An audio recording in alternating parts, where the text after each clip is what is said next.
They say don't meet your heroes, but this guy is an exception to the rule. I idolized his work on Nickelodeon's Double Dare and continue idolizing him today. It's always an honor and a pleasure to welcome him back to the show. Ladies and gentlemen, Marc Summers.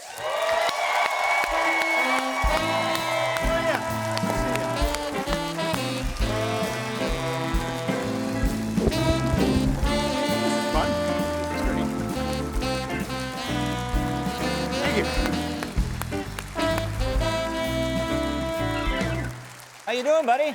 I'm alive and well. I'm glad the show's going off the air because you'll stop bothering me. I don't mean that. I absolutely will not stop bothering you. I'll have more free time to bother you. He found my phone number like 27 years ago, right? I did, yeah. Yeah, and he calls me and says, I'm doing this show out of the back of a, was it an antique store or something? No, back then it was in a news studio. A news studio? Yeah. Okay. High tech. Yeah, big time. And I came out here, and this is what, my 5th or 6th time I've done this? I think it's your 5th time on the show, and you've also we did some sketches together. Highlight for me, all the years we've done this show, is you invited me out to Los Angeles to be on the set of Double Dare. Yeah. And I think I wet myself. It was incredible. You did? I did. But you know, we just turned it into a physical challenge. That's right. It worked out fine. Yeah, yeah, it was weird you had a family clean it up. But whatever, you know, they won the money. That's my OCD. I can't get near that stuff. But, why do you keep coming back? You've been here so many times. Is it Maine? Do you have a fondness for New England? Well, yes. I went to school in Boston. I love New England. But I am impressed with you. I have a podcast now called Marc Summers Unwrapped. You should listen to it. Great show. And, it is an absolutely great show. Thank you. And we talk about people who have passions, but in our entertainment industry, you get told no most of the time. And people walk away and sell shoes or insurance. You didn't do that. You stuck with it from the time you were very, very young and had a passion. And to do what you've done, and the fact you haven't won an Emmy, who cares, okay?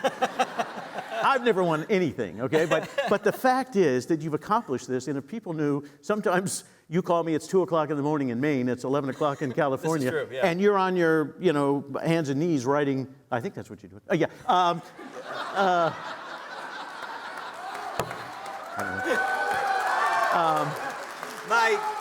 My reputation is not to be discussed. But anyway, you're working around the clock, and you have a full-time job as well. Yeah. This is fun, but it's still work. And I just am impressed with what you've managed to pull off. And we talk on the phone a lot. Should I do this? What do you think about that? I've got some ideas. I've been able to connect you with some people. Yeah. And I've just had a good time, I've been very lucky with my career. And I saw Merv Griffin once talking to Bob Hope on his show. And he said to Bob Hope, if you could point to anybody who helped you get to where you are, who would it be? And Bob Hope pointed to himself and said, I really didn't have anybody take me to that next level. And I thought, if I get successful, I want to be able to help other people. And that's why I keep coming back. I want to help you. I appreciate that. Yeah. And yeah.